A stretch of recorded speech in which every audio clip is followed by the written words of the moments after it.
O assunto do santuário foi a chave que desvendou o mistério do desapontamento de 1844. Revelou um conjunto repleto de verdades, ligadas harmoniosamente entre si e mostrando que a mão de Deus dirigia o grande movimento do advento e apontava novos deveres ao trazer à tona a posição e obra de seu povo, como os discípulos de Jesus, depois da terrível noite de sua angústia e desapontamento, alegraram-se muito ao verem o Senhor. Assim se regozijaram então os que pela fé haviam aguardado o segundo advento. Esperavam que ele aparecesse em glória para dar a recompensa aos seus servos. Vendo frustradas suas esperanças, perderam de vista Jesus e, como Maria, junto ao sepulcro exclamaram: levaram o meu Senhor, e não sei onde puseram. Então, no lugar do Santíssimo, contemplaram de novo seu compassivo sumo sacerdote, prestes a aparecer como o Rei Libertador. A luz proveniente do santuário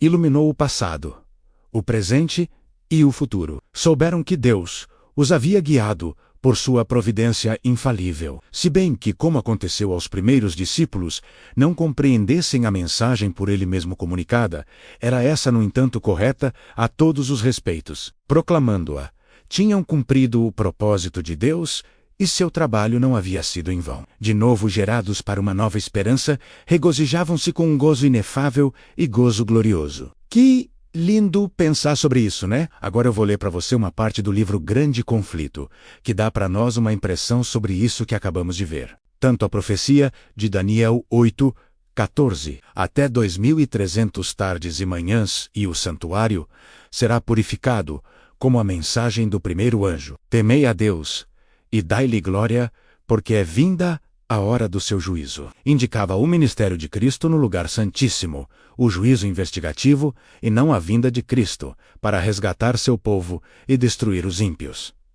O que é juízo investigativo? Investigar nos livros, investigar quem é que estava colocando sobre Jesus os seus pecados, confiando nos méritos de Jesus, quem é que estava fazendo a troca com o Filho de Deus. Agora veja bem. O engano de Miller.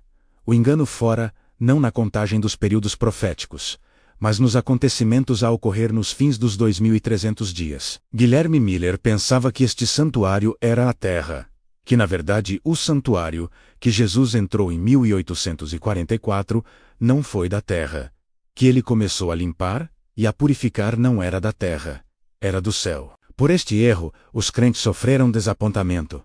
Entretanto, compromissei tudo o que estava predito pela profecia, e que podiam eles, com a autoridade bíblica, esperar, ao mesmo tempo em que lamentavam a ruína de suas esperanças. Transcorreram o acontecimento que fora predito pela mensagem e que deveria cumprir-se antes que o Senhor aparecesse para recompensar os seus servos. Interessante isso, né? Cristo aparecerá não à terra, como esperavam, mas conforme fora prefigurado tipicamente ao lugar santíssimo no templo de Deus no céu. É ele representado pelo profeta Daniel como estando havia nesse tempo, ao ancião de dias, porque aqui no livro de Daniel capítulo 7, mostra Jesus sendo levado ao ancião de dias. O povo, porém, ainda não estava preparado para encontrar-se com o Senhor. Havia ainda uma obra de preparo a ser por eles cumprida. Seria proporcionada a luz, dirigindo lisamente ao templo de Deus no céu. E ao seguirem eles, pela fé, o sumo sacerdote, em seu ministério ali, nossos deveres seriam revelados nesta terra. Outra mensagem de advertência e instrução deveria ser dada pela igreja, Deveria ser dada à igreja. Quando ela se houver realizada, os seguidores de Cristo estarão prontos para seu aparecimento, e a oferta de Judá e de Jerusalém será suave ao Senhor, como nos dias dos antigos e como nos primeiros anos, Malaquias 3:4. Então a igreja que nosso Senhor deve receber para si, a sua vinda, será a igreja gloriosa, sem mácula, nem ruga, nem coisa semelhante, Efésios 5:27.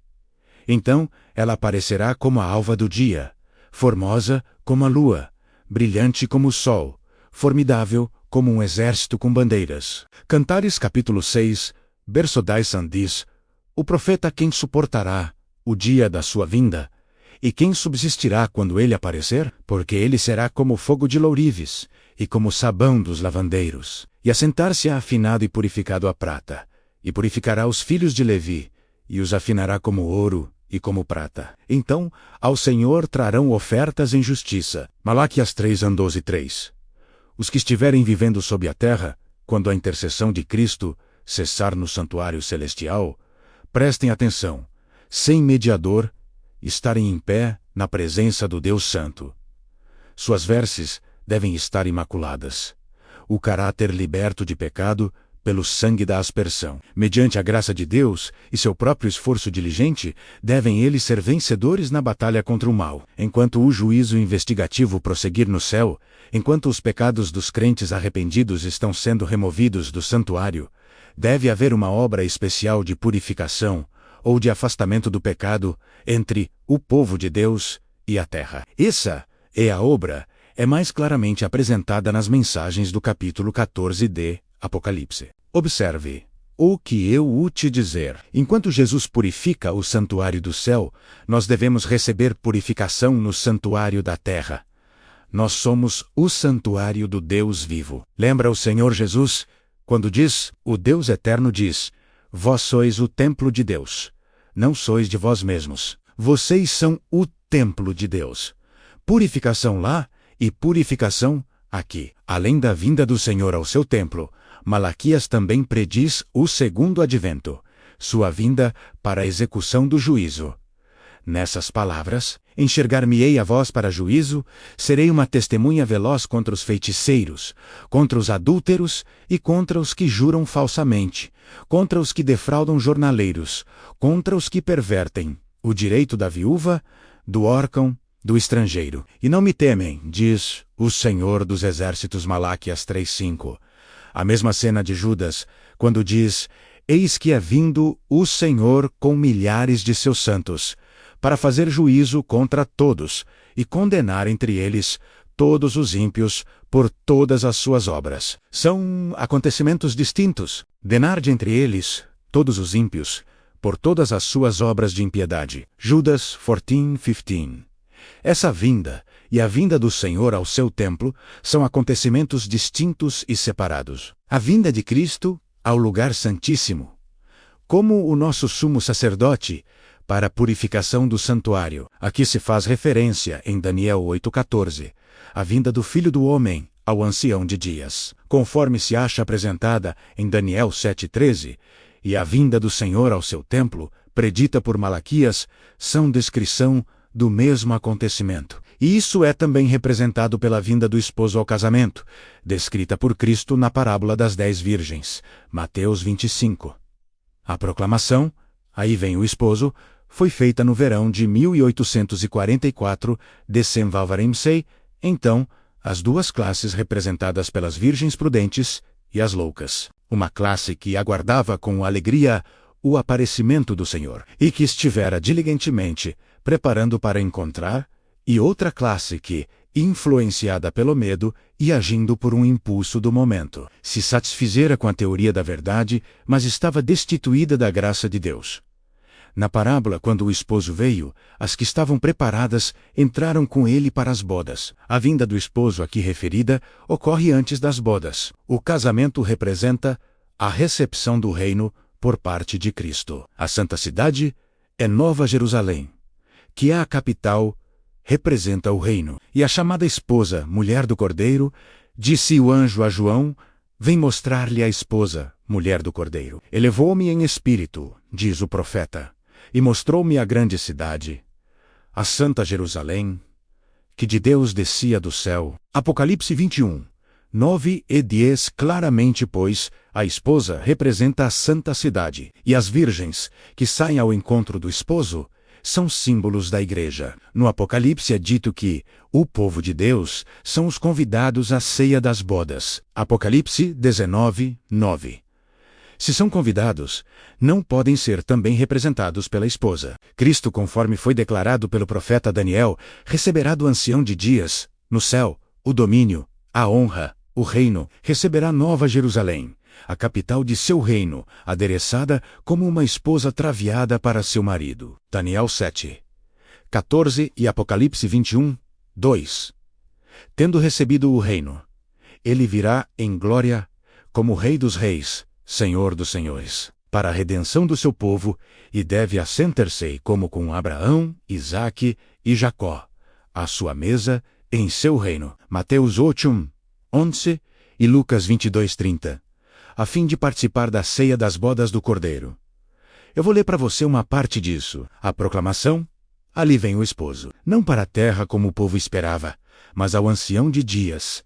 No céu, as bodas, a recepção do seu reino, as que estavam preparadas, entraram com ele para as bodas, e fechou-se a porta. Elas não deviam estar presentes em pessoa nas bodas, pois que estas ocorreram no céu, ao passo que elas estão na terra. Os seguidores de Cristo devem esperar o seu Senhor quando voltar das bodas, mas devem compreender o trabalho de Cristo e segui-lo pela fé, ao ir perante Deus, e nesse sentido que se diz, irem eles.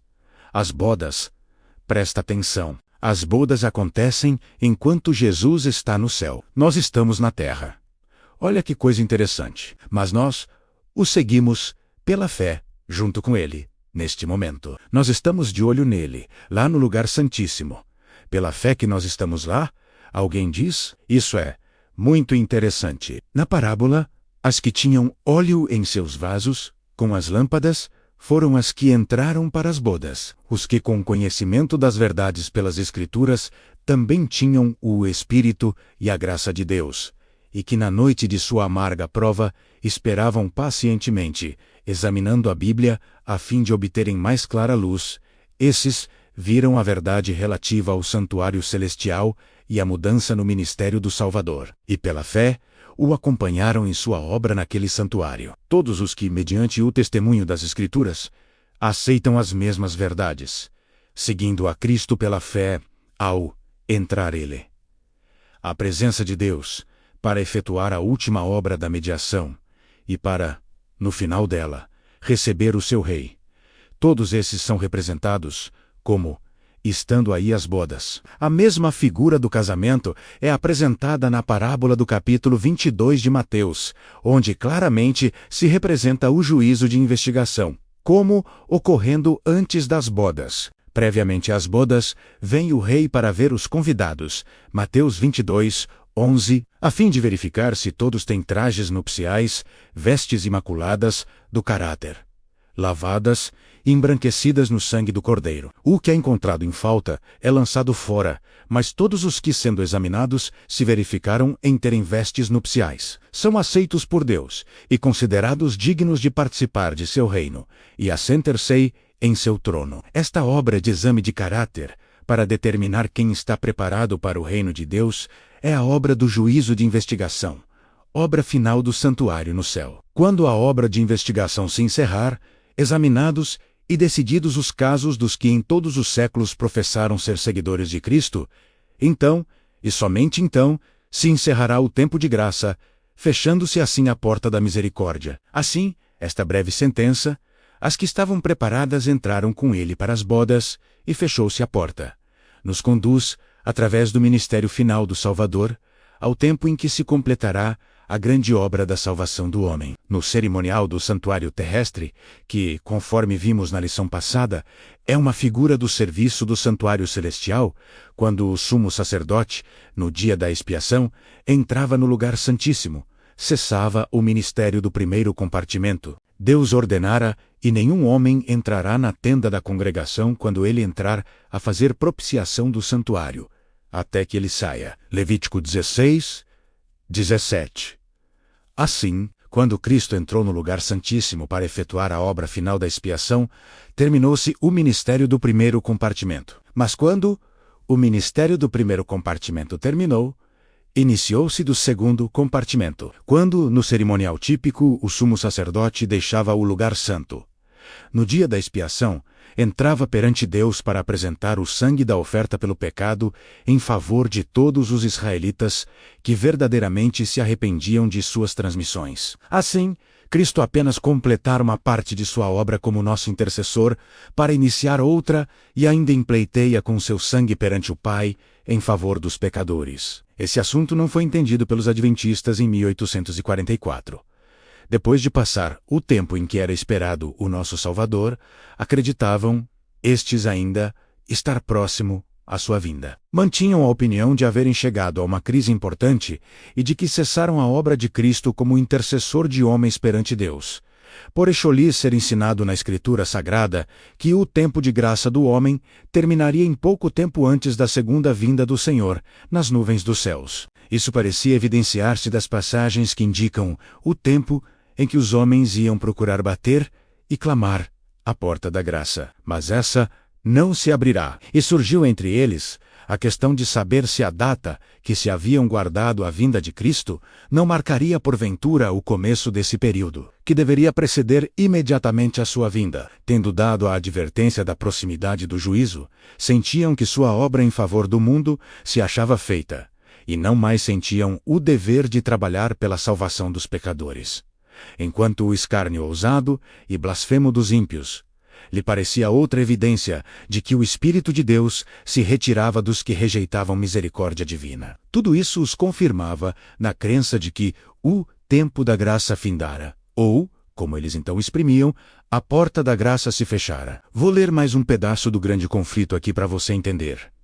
Presta atenção agora, uma luz mais clara, porém, surgiu pela investigação do assunto do santuário. Viam agora que estavam certos em crer que o fim dos 2.300 dias, em 1844, assinalava uma crise importante. Mas embora fosse verdade que se achasse fechada a porta da esperança e graça, pela qual os homens, durante 1.800 anos, encontraram acesso a Deus, outra porta se abrira e aforixa-se perdão pelos pecados aos homens mediante a intercessão de Cristo no lugar santíssimo. Encerraram, assim, uma parte do seu ministério, apenas para dar lugar à outra. Havia ainda uma porta aberta para o santuário celestial onde Cristo estava a ministrar pelo pecador. Veja, uma parte do trabalho de Jesus, uma porta tinha se fechado, mas outra estava se abrindo. Via-se agora a aplicação das palavras de Cristo no Apocalipse, dirigidas à igreja no mesmo tempo. Isso diz o que é santo, o que é verdadeiro, o que tem a chave do Davi. O que abre, ninguém fecha, e o que fecha, ninguém abre. Eu sei as tuas obras, e eis que diante de ti pus uma porta aberta, e ninguém a pode fechar. Apocalipse 3, 7, 8.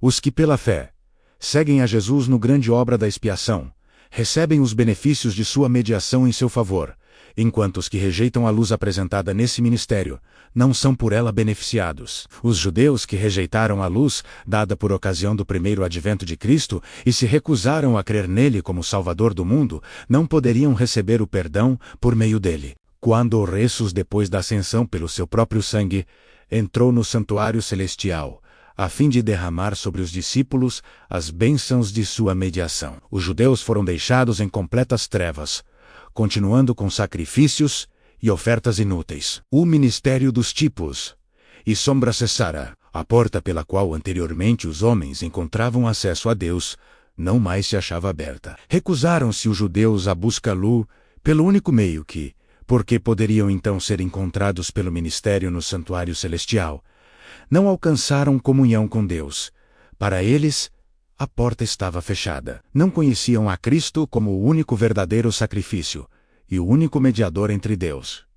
Daí, não podem receber os benefícios de sua mediação. O estado dos judeus incrédulos ilustra a condição dos indiferentes incrédulos entre os professos cristãos de hoje, que voluntariamente ignoram a obra do nosso misericordioso sumo sacerdote. No cerimonial típico, quando o sumo sacerdote estava no lugar santíssimo, exigia-se que todos os israelitas que se reunissem em redor do santuário e do modo mais solene humilhassem a alma perante Deus, para que recebessem o perdão dos pecados e não fossem extirpados da congregação. Quanto mais importante, não é que nesse dia antitípico da expiação, compreendamos a obra de nosso sumo sacerdote e saibamos quais os deveres que de nós se requerem. Os homens não podem impunemente rejeitar as advertências que Deus, em sua misericórdia, lhes envia. No tempo de Noé, uma mensagem do céu foi endereçada ao mundo, e a salvação do povo dependia da maneira como recebessem. Rejeitada a advertência,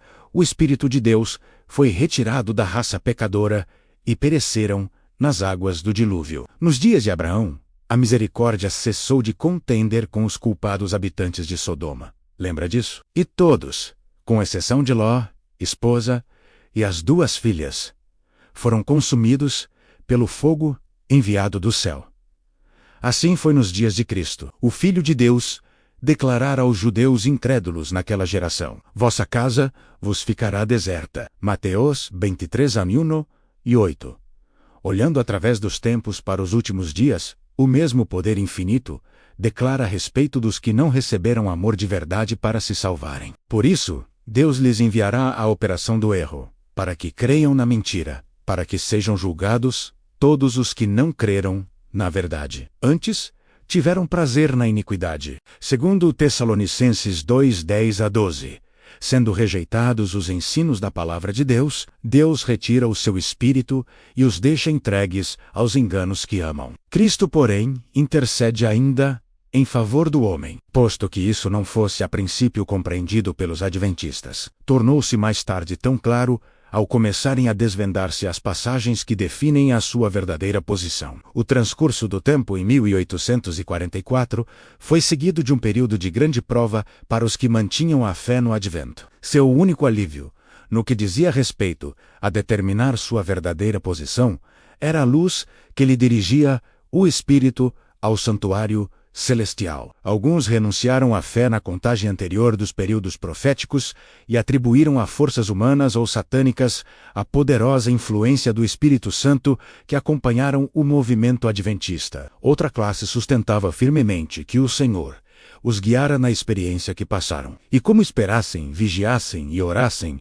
a fim de conhecer a vontade de Deus, viram que seu grande sumo sacerdote começara a desempenhar outra parte do ministério. E seguindo pela fé, foram levados a ver também a obra final da Igreja. Obtiveram mais clara compreensão das mensagens do primeiro e segundo anjos e ficaram habilitados a receber e dar ao mundo a advertência do terceiro anjo de Apocalipse 14. E você, qual é a sua parte? Você compreendeu que nossa visão, nossos olhos, devem estar ali, no lugar santíssimo do santuário celestial, onde Jesus começou a obra de juízo, a obra de examinar os livros, a obra de olhar quem lhe pediu perdão, quem lhe confiou a vida. Estamos juntos nessa batalha e eu vou orar por você e você por mim.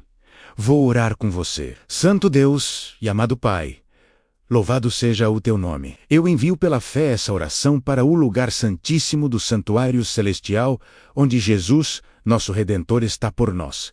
Eu te peço, Senhor, maior compreensão dessas verdades. Não permita que sejamos deixados sozinhos. Que essa verdade se espalhe para todos os lugares, Senhor. E que as pessoas entendam que ainda há salvação, ainda há uma porta aberta. Em nome de Jesus. Amém.